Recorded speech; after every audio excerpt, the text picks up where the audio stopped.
How's everybody doing? My name is Anthony Brian Logan, and today we got to talk about Illinois State Rep Marcus Evans proposing to ban the sale of Grand Theft Auto 5 and other so-called violent video games in the state of Illinois because of all the carjacking that's happening in Chicago and other parts of the state. Okay, Marcus Evans and other people, not really sure who these so-called others are, but they say that Grand Theft Auto perpetuates human-on-human violence because you're able to control a character that goes around and he's carjacking, he's shooting, he's just doing all these violent and dangerous things. So they want to ban the sale of Grand Theft Auto and other games like that in Illinois. First problem, just in Illinois, so you can go to Wisconsin, Indiana, Michigan, and buy the game there.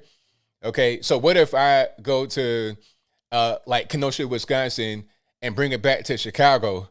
Like, am I going to get charged like I got a gun in the car that I got from somewhere else, bring it across state lines? How are you going to really enforce that?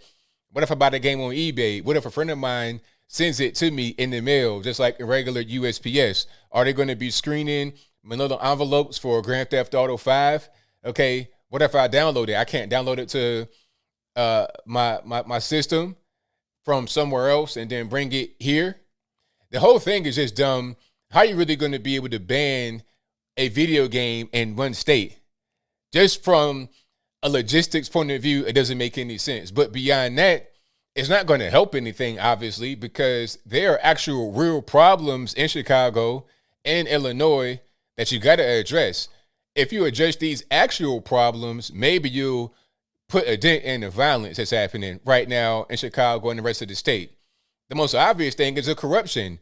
It goes from top to bottom, from the governor, the mayor, local reps that stay in Chicago and Illinois, local reps that go to D.C. There's an issue with corruption, all right? We saw the whole thing with Juicy Smouye and the hate crime hoax that he was able to get away with. And we saw the alleged phone call from Michelle Obama, former chief of staff, to Kim Fox, the prosecutor in Cook County. And we saw how that whole thing just kind of went away, talking about, hey, do us a favor. You know, he really didn't do anything wrong, all this, that, and the third.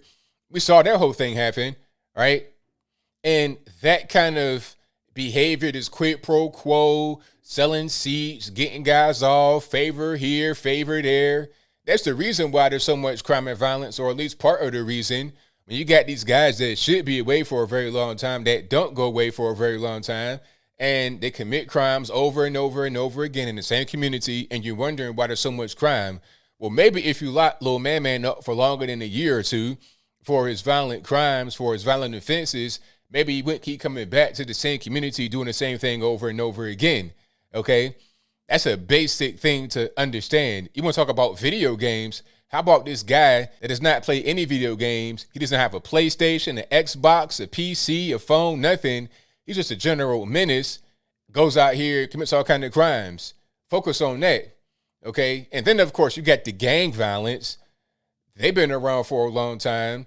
The gangs that exist today been around since like the 70s, the GDs, VLs. They've been around for a long time doing what they're doing, terrorizing South Chicago, North Chicago, West Chicago, and in the water. They've been terrorizing for a long time, and then go all the way back to the Al Capone days in the 20s and the 30s. So Chicago's been violent. They've had a problem with violence and gangs and organized crime. That's been a thing that's been around for longer than a lot of these house reps and mayors and everybody else been alive. So how are you going to solve this long-standing problem with banning video games? That is the definition of attacking the low-hanging fruit. Then aside from the corruption that the politicians bring into the picture that's been going on for a very long time, let's speak on their actual policies that are harmful. Aside from the corruption, minimum wage going $15 an hour. How is that going to help? When you have impoverished areas of the city and the state, how can they afford that amount of money? They're not going to be able to. So you got these food deserts, neighborhoods that don't have grocery stores, they don't have any kind of business at all because it costs too much to bring anything there. Nobody has any money. How are you going to improve their condition by raising the wage up? To a person that doesn't know anything about economics, they'll say, hey, if you raise their wage up, they'll be able to have more things and get out of poverty, get out of their neighborhood where they live. That's not how that works. You got to be able to afford to pay that kind of money as a business. And if you can't afford to pay it, you won't be there anymore. So what little economic prosperity they do have on the legal side of things is going to evaporate because you're going to raise the wages way too high for that particular area to afford. So all you're going to do is just increase the poverty in the city. And when you don't have any jobs, when you don't have opportunities, when you got corruption going on and you got these criminals coming in, terrorizing the neighborhood, what are you going to do? You're going to be trying to figure out a way to survive there. Either you got to leave, and that can be kind of hard if you're a young person living in your parents' house or whatever, or you got to just get involved with the mix. You 14 years old, your stomach's growling, your food stamp money, all your government programs been spent up already. What are you going to do for money? All right. What are you going to do? There's no jobs available. The minimum wage has priced you out of the market. So you might just go to the streets.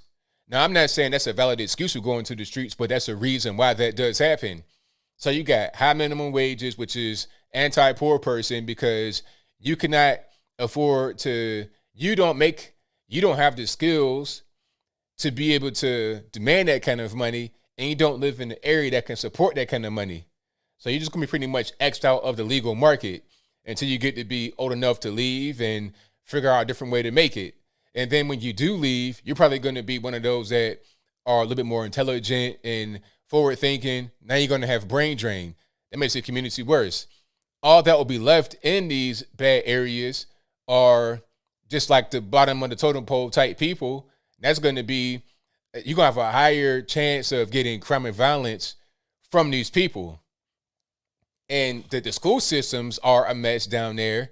Okay, terrible schools, terrible teachers. You got a really bad mix of things happening in Chicago and in the state of Illinois that need to be addressed first. Video games is the dumbest thing in the world to talk about at all. That does not cause all the problems with the crime and the violence. All right. There's plenty of things. You got all kind of TV shows and movies and everything else that got crime and violence and whatnot. People don't necessarily just do these things because they see it. The problem is the neighborhood itself. The problem is the environment in which people live in and the policies that are on the books that don't help the situation at all. It makes everything worse.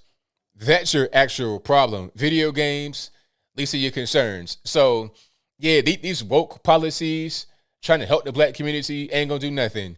All right. I'm not sure what this guy wants to get from it. Maybe that's his bright idea he came up with, but I think there's other things you could do.